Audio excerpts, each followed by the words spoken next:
welcome back to Baking with Tiff and Carter. Today we're going to make a chicken broccoli casserole.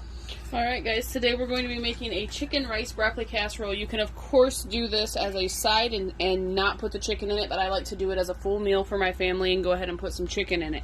So to start out with, we are going to take one bag of frozen broccoli. We're going to pour it in our pot. Once I get this cooked and tender, I'm going to cut down some of these bigger pieces. Then we're going to put 1 1/4 cup of water into this. 1 stick of unsalted stick butter.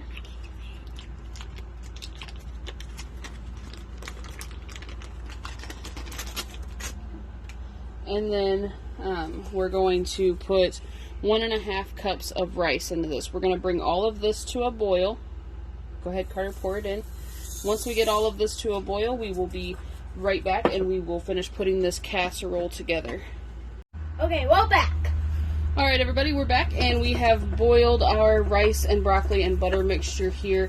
Got everything nice and tender. It really doesn't take long to do this, and it does boil pretty much all of the water out of this, so you don't have to drain anything.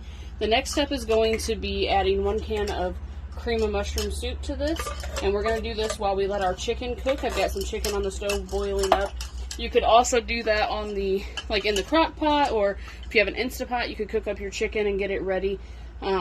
Today we're doing about 1.5 pounds to 2 pounds worth of chicken, and then we will be all set to go. The next thing we're going to do is we're going to add 1 can of cheese whiz.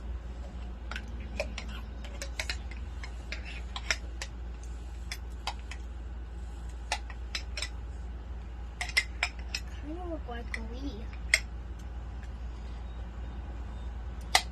Okay, get all that cheese whiz out of there, and we're going to mix this all together, and then once our chicken's done, we're going to shred up that chicken and we're going to mix it in there in this mixture.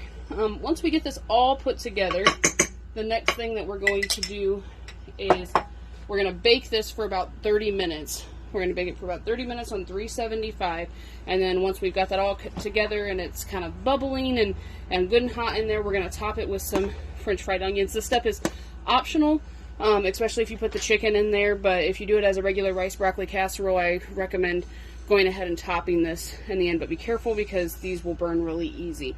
So we're going to get this all combined together here. Okay, so we've got that all mixed together now. We're doing good with that. We're just waiting on our chicken to cook up again, and then we'll shred that. We'll mix that in there. For my food preppers, my people who are busy parents or just have a busy life, this meal works great for putting it in some foil pans and freezing it and having it prepped up and ready to go. You could again do it as just a regular rice broccoli casserole, which you would do the steps that I've shown already, and then once you're ready to bake it, top it with these fried onions. Or if you're going to do it as a meal for your family, I like to add some extra chicken in there.